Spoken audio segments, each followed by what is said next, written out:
You're listening to Power Producers Shop Talk, where we are refining and redefining the sales game by equipping you with the tools you need to differentiate yourself in the marketplace. Well, it's like when we audit the mod with Logic and give them the action items that they're going to use to lower their total cost of risk. Tactical skills that will help you provide deliverable value to your clients and prospects. Technology is not an expense, it's an investment. Look at what Think HR has done for our clients and even our team. It's an amazing product, and I'm so thankful we have that. And action items that you can provide to take your prospects and clients to the next level. Things are changing for us in 2021. Not all big business anymore. Now that we have CoverWallet on our team, it's amazing that we're going to be able to write small business profitably. This is Power Producer Shop Talk. Production redefined. Are you ready to feel the power?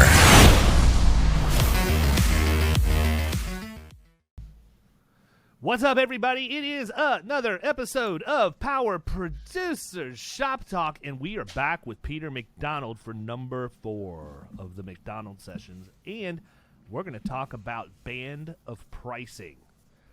Peter, let it rip, man, because you asked me if we talk about this, and I said we probably do, but call it something different. So I was non-committal in my response, but once you get rolling, I'm sure that we're going to be talking the same language. Yeah, so I think just taking a step back, I mean, there's a lot of topics we can chat through on the sales side and whatnot. This is just a specific technique. It's a little in the weeds, but this is a technique that we would use when talking about pricing with our customers and prospects. Never the most fun topic. You know, you don't love to, at least, you know, I didn't love talking about pricing, because when you start talking about pricing, people want to compare you to others. And this is a technique where, like, hey, talk about pricing, where are we in the market? And I think what's helpful to take a step back when someone talks about pricing is just understand how insurance is priced. I think like any industry, whether it's oil and gas or, you know, furniture manufacturing, you can pay, if you drive down the street, you can pay $4 a gallon, you can pay, you know, $4.50 a gallon, or whatever the prices are. Like, you're going to get a range of pricing. And I think it's helpful to anchor that concept in your customer's mind that there's a band of pricing. And you can be on the high side, you can be on the low side. You can never guarantee you're going to be on the lowest with insurance. I think a lot of people, they want to get their insurance and they want to get like the lowest possible price. And so it's important to frame that. And I'll just share my screen. I know some of you guys are listening. And so for those of you who listen, I'll walk through these slides that I'm sharing. You can come back. You see this band of pricing here?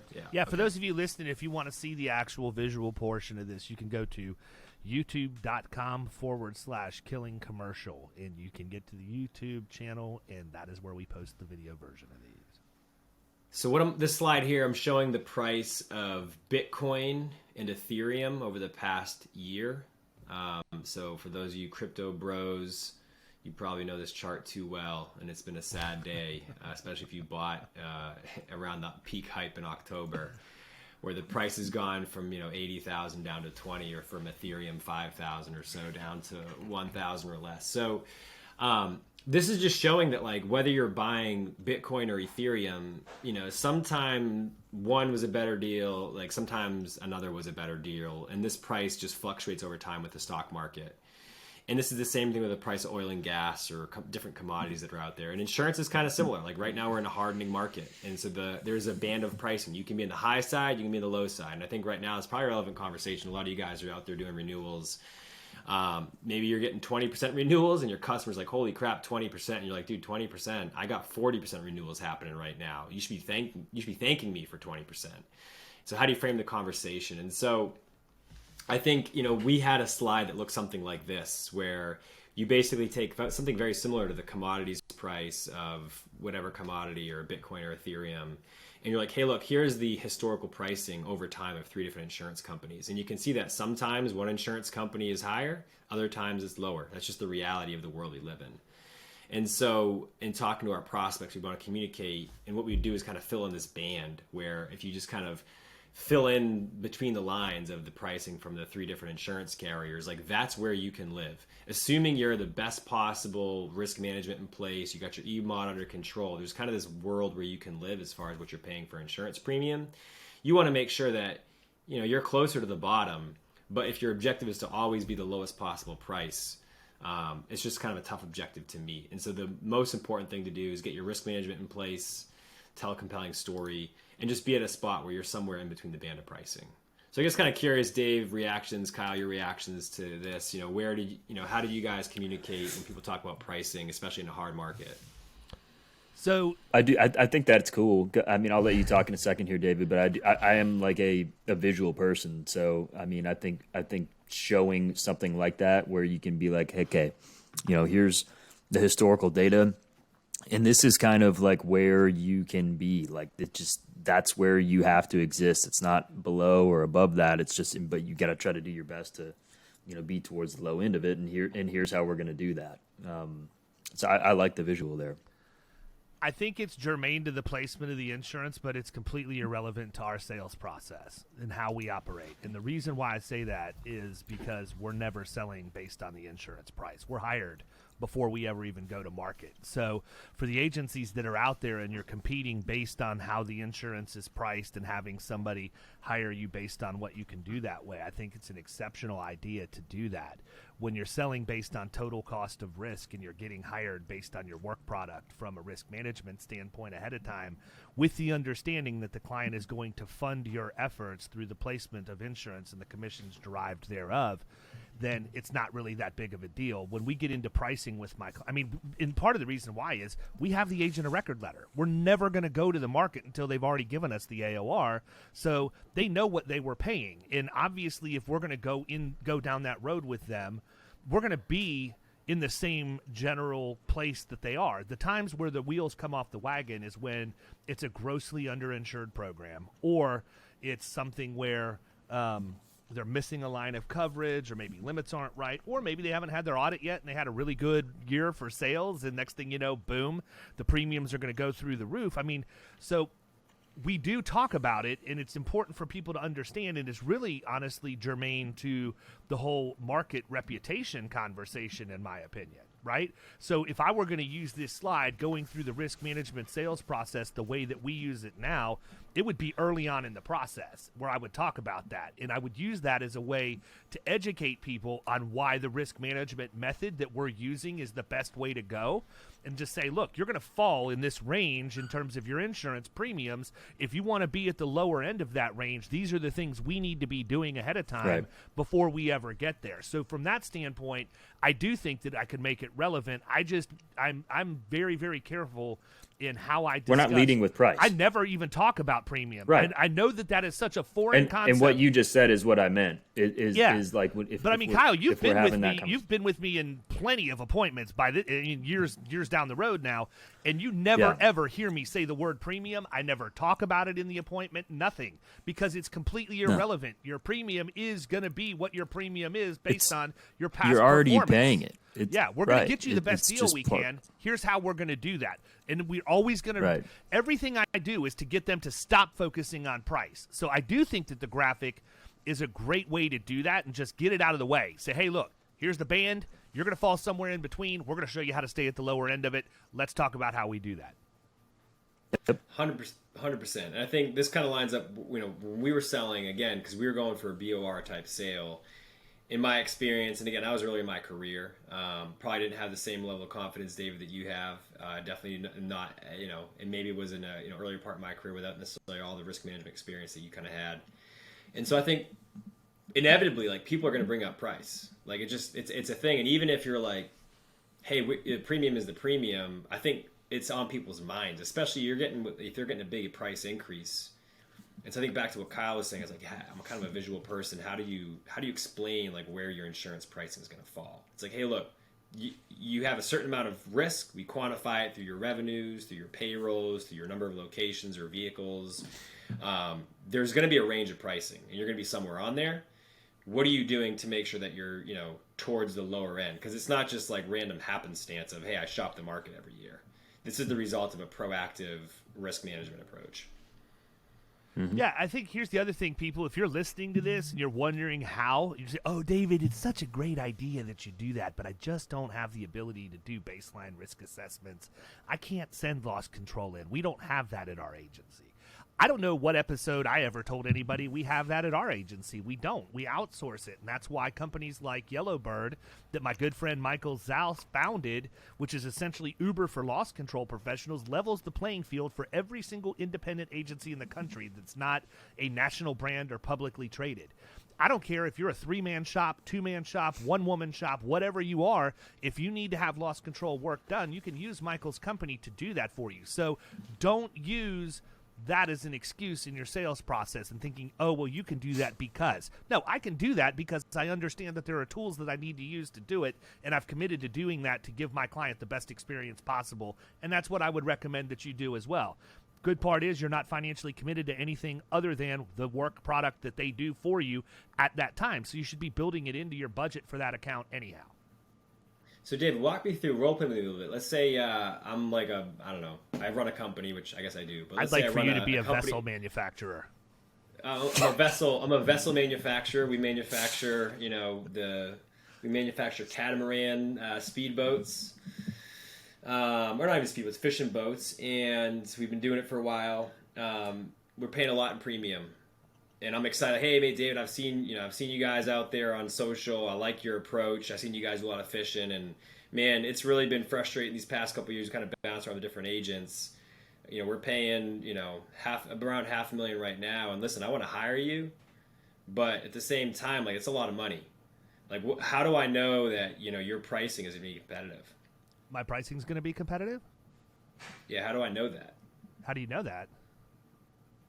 It sounds like maybe you've been role burnt. playing with me. I'm the manufacturer. Yeah, Go ahead. It sounds like maybe you've been burnt in the past. It feels like maybe the representation that you've had wasn't exactly what was able to get you the best results, which is why we're talking now. The insurance marketplace in and of itself is only going to have so many options for you for coverage, and there's going to be an area of pricing that you can't get below. So in order for us to understand exactly what you think is not fair about your deal, it would be helpful if we had a more in-depth conversation and drilled down specifically. The other thing is, I really don't know anything about your loss history, Peter. I mean, you want me to talk about insurance premiums, but most people feel like the insurance premiums are the result of the insurance agency's work, and that's not the case. It's actually a reflection of your past performance, and until I review your loss history, I don't have a complete picture to give you the best advice. But what I can tell you is, if I were to benchmark what you're paying right now against what the average boat manufacturer in our book of business is paying, and then compare that to the national average, I'm sure you'll be very pleased with the results we've gotten for other people in your peer group. All right. Well, listen, I definitely, that sounds great. I want to be pleased and have the benchmark. That sounds fantastic. But look, David, when I buy supplies, when I go to buy epoxy, when I go to buy fiberglass, I have a price ahead of time. And it's like, this is the price. Sometimes I pay a little bit more. I pay for a premium product. Sometimes I pay a little bit less. Sometimes we buy at the right time. Sometimes we buy too much. Sometimes we buy too little. Like, we kind of get that. Insurance is just kind of a black box. Like, it just seems like every year our agent comes in and it's just like, this is what it is. And it's like, he gives me 3 different options and I have no control over it. And so I guess part of working together, I'm like, well, how do I make sure that you're going to have something that's competitive when I'm signing this letter? I have no idea. Like, you're not even telling me what my pricing is going to be. Yeah.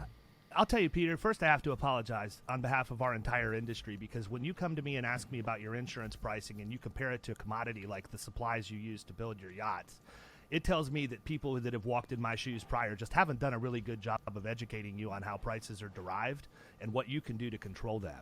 The fact of the matter is, there's a certain level of insurance that you can control the pricing of just based on your own behaviors. And until someone takes the time to educate you on those and understand what you need to do to move to be best in class in that function of your business, you're going to be stuck in a commodity trap where you're just buying insurance based on price. What we found is that when companies focus on their total cost of risk, which has way more in it than what just the insurance premiums are, they end up saving more money in the long run.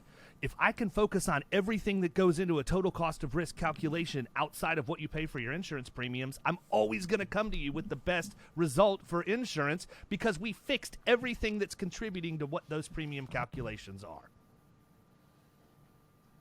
Got it. So I think, just for context, I think in a conversation like this, and I could press you more, right, and be kind of the tough customer or prospect. I would have walked away from you as soon as you threw the commodity stuff out. I'd have given you one shot, and if you didn't say the right thing, I'd have cut bait and left. I mean, I'm being dead serious, and Kyle knows that. Yeah. I believe it, and I think this is where, especially early in my career, I got the price question, and it's again, maybe don't have the confidence you have to just walk away from from an opportunity, especially if we had like leveraged the relationship to get in the door. And this is where I found having some sort of a visual to talk to and say, Dave, look, there's going to be a range of pricing that's out there in the marketplace. Our objective in working together is do everything we can, control your total cost of risk, blah, blah, blah, EMOD, etc. Make sure on the lower half of this thing. And you can rest assured, like, we're going to do that for you every year because we're working with the marketplace. That's kind of the approach we'd use the band of pricing. Nice. Yeah, I think one thing that I would caution everybody on, and you brought this up, and it may not necessarily be relevant to 100% to this, but part of it is, and you said, especially if you leveraged a relationship, right? If I leveraged a relationship to get into an account, and that's what the result was a guy just hammering me with questions about price, I didn't do a good job of educating my referral partner as to what I'm looking for. Or I didn't do a really good job of identifying who my ideal prospect was. The real truth of the matter is, Peter, you and I would never be sitting across the table from each other if that's the conversation. We would never have had the first appointment. I would have disqualified you over the phone based on the cues that you gave me. So I understand what you're saying. You're 100% right, man. It doesn't matter what industry you're in. You could be a software startup. You could be a scratch agency. You could do whatever you want. The hardest thing we could do... Vessel manufacturer. Yeah, vessel manufacturer. The hardest thing we can do is walk away from business because we have bills to pay, right? But you have to understand, it's easier on this side of it for me to look back and say, man, I really wish I would have practiced what I preach now back then. But you have to understand, I did. Right? Every single account from when I started my agency by myself is intentional. It's not that I didn't just write everything. There was a period of time there where when I first started out, I started writing any excess and surplus roofer, whatever that I could find just to bring cash in. And I sat back and I looked, I'm like, what the heck am I doing, man? I'm diminishing the value proposition to every legitimate account that I have by bringing garbage into my book of business. This isn't fair to my clients. It's not fair to my family because I'm having to spend so much time servicing after hours that I'm not getting to spend time with my kids. That's not what I signed up for. You're losing money. That's not the quote-unquote producer lifestyle, right?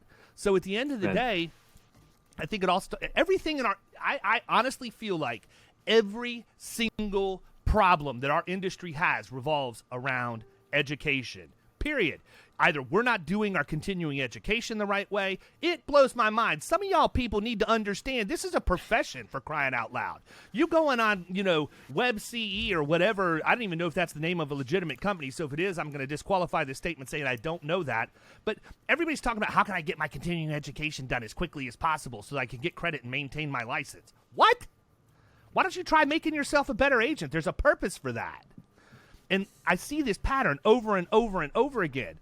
You have somebody that's a difficult client. I'm going to do everything I can with a difficult prospect to try and educate them in the initial conversation.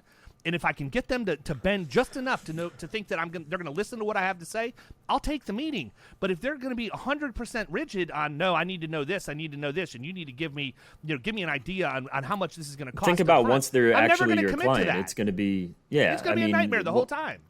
Exactly. You're going to lose, so much money. And I think it's like you kind of alluded to, Peter, it's tougher for people to do that when they're trying to get going. Maybe they're a startup, maybe they're a new agent. They're like, okay, I'm trying to get anything that I can to put some food on the table, 100%. And it's easier to do that after you've been at it for 15, 20 years. But I think it just takes that one or two bad prospects that you end up making a client because I've done it. And just last week, I had, somebody that was a referral. We're talking about the exact situation that happened to me. It wasn't a huge referral by any means, but it was a current client of mine that referred me to somebody. And I was like, okay, sure. I had the discussion with them. And I could tell that it was going to be like a price driven purchase. And I was like, I was asking them for some information. And one of the responses to those questions was none of your business. And I'm like, okay, well, it actually, like they were asking about like, it was a supplemental questionnaire and they were asking about jobs that they had done. It was asking them for most recent jobs. Five most recently completed jobs. Like none of your business. I'm like, and size. Yeah. I go, yeah. And I'm like, so that's where I'd say, hey, listen, just want to make sure level set. This is what we need to do our job effectively. Yeah. And this is what the insurance companies are requiring. If we can't see eye to eye on this. So my response was, it actually is the carrier's business. As they're trying to underwrite your risk properly and know what they're insuring, they need to understand the jobs that you're doing, the cost of those jobs, who's involved, when and how long they're taking, and so on and so forth. And if that's not going to be information that you're willing to provide, then I'm sorry, I'm not going to be able to help you. But like, that comes from having seen it before and maybe not that early in the process having those issues, and then it kind of plays out and you're like, okay, I see these similarities. This is just not somebody that I want to work with, regardless of whether or not they were referred. Like I wasn't, I wasn't dismissive or rude to them or whatever. Like, I knew that this was coming from a current client, a pretty decent sized client of mine. And I want to preserve that relationship, but I also am not going to have somebody, come on board that's going to be a total nightmare. And they were exhibiting those behaviors on the front end. So that comes back to conversation in Key West too. I mean, that was one of the topics that we discussed when we were in our discussion time, was how do you handle, referrals that are not what you want when they come from a good source, somebody you have a great relationship with. So, but I think so what I'm hearing from you guys, man, like, I mean, I think that the band of pricing thing is important though. And I can see, like I said, I just laid out exactly how I would use it, but it would be an upfront thing to get it out of the way so that I could get them to focus on what I really wanted them to say. Back in the old days, and by the way, just so everybody's very, very clear, I was not always completely committed to the total cost of risk. 20 years in, it's easy for me to tell you, oh yeah, this works the best. Well, yeah, it does, because it took me 20 years to perfect it, right? And it's been good for about 12. So, but anyhow, there was a time when I was going in and I'd take an appointment with whoever I needed to. And I talk about this, right? I talk about this in my book. I talk about it when people ask me how I started. That's why I went after light manufacturing with Chubb. I knew I had the insurance product that they needed and nobody else had it, or very few did.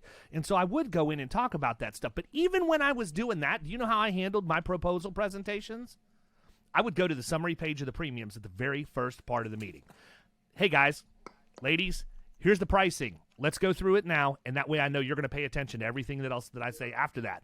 Otherwise, I'm going to be trying to explain everything to you, and you're going to be thumbing through this thing looking for the numbers, so I put that sheet first to make it very easy for you. Good point. So what I'm hearing from you, David, and this is something I used to hear from a sales coach of mine, is pre-qualify hard to sell easy. You pre-qualify people early in the process. And I think, Kyle, hearing from you is it's important to, I think if anything, like, have a good response for the unexpected things that pop up. And I think this is always something that I would try and do at my agency, which was like the low risk practice. Like, hey, practice internally, like practice the question on price. I used to love being kind of the jerk in the role play that would just ask all the hard questions. I could tell. And I think having no way. having an answer. Well, because listen, hey, it's way cheaper for you and your team to ask the price question in 15 times in a row when you're in your own conference room at your own office, so that when you're out there talking to your client, you're not going to be caught off guard. To your point, I think one of the things that every agency ought to do is A, practice before you go on the appointment, and then B, as soon as it's over and you get in the car, recap what happened while your memory's still fresh. 100%. I can tell you that I would go into appointments early in my career and feel like it went really, really well, and then two of the people that were partners in the agency would have been in that meeting with me, and they would come out and say, you did okay, but you need to do this, this, and this. And you know what? I like that. I need that. You know what I'm saying? I need to have that in my life, because otherwise, in my mind, I'll feel like it went really well, and I'll just assume I'm doing everything You'll never good. get any better. My intent is never to be status quo. My intent is never to be stagnant. I want to constantly be getting better at my craft, and sometimes direct feedback, literally for me, every time direct feedback is what I crave. And I think agency principals don't do enough of that. And in terms of encouraging the practicing as well as the recap after. And I hate to say it, guys and ladies, but you might need to do some of that yourselves. Yeah. So when I was selling the office supplies, I mean, it was obviously like a much more accelerated process and learning curve, because we were seeing so many businesses and getting so much practice throughout the day. But when I was training people, when we would walk in, I would let them do their thing. Depending on what day of training they were, I would either jump in or I wouldn't. Or if I needed them to see one of the things that I was talking about, maybe they weren't like overcoming an objection in the right manner or leaving something out, I would let them, get to the point where they're like turning around and looking at me for help, and just be like, all right, thanks, for your time today, guys. Let's just grab a business card and we'll catch up with you another time. And then we would go immediately discuss it outside or in the car and try to, replay. Okay, so, what happened in that last door? What, how did it start? What were the things that you did well? And then when we had that issue where you ran in and you turned around and looked at me, like, what happened? What were the cues that you saw from them? Like, and so we're able to figure out, okay, like the light bulb goes off. They're like, damn, I didn't go back to the close after I overcame that objection. You're like, exactly right. So like, I think that's absolutely crucial. You've got to be able to do the recap right afterwards. And definitely, role play the stuff beforehand too. Like we talk about preparation all the time on this pod. And I think that that's something that people maybe don't do. They prepare for the appointment, know who they need to talk to. They've got their proposal and all that sort of thing, but maybe not role playing some of the things in their head or even just out loud in front of the mirror that they may run into. I used to do that in the PEO game all the time. I would like role play the entire presentation so that like, if I would think, 100%. And that was huge for me because like it just gives me anxiety to not do that and not go through that. I don't want to be sitting there like a deer in headlights. Like I don't know where to go from here. I still do that. Yeah. I still role play with my business partner, hard conversations, going into the sales calls. Look, I think the best athletes, they visualize their success and then they watch their footage to see what they can do better next time. Hey guys, this has been a lot of fun. I got to run for my next call. Get out of here, and I'm man. looking Let forward me to kind of pump the up next one. Wunderite in the background. Here we go, ladies and gentlemen. Let's go, man. Peter MacDonald and his team at Wunderite have brought you special pricing for their product that is the premier product for supplemental application completion for your clients. It makes it so simple in the buyer's journey, and from beginning to end, they can even handle e-sign documents as well. Lots going on at Wunderite right now. Be part of the movement, people. Come on, we got pale, male, and stale out there in the software world as well, and the 2 800-pound gorillas that thought they were dominating this space are getting ready. Hey, Goliath, David's on his way. His vessel has just about pulled up to shore, and he's got a sling with 2 stones getting ready to hit you right between the eyes. Half price right now between now and September 30th for Power Producers listeners and Killing Commercial members. Go get it, and we'll catch you next week.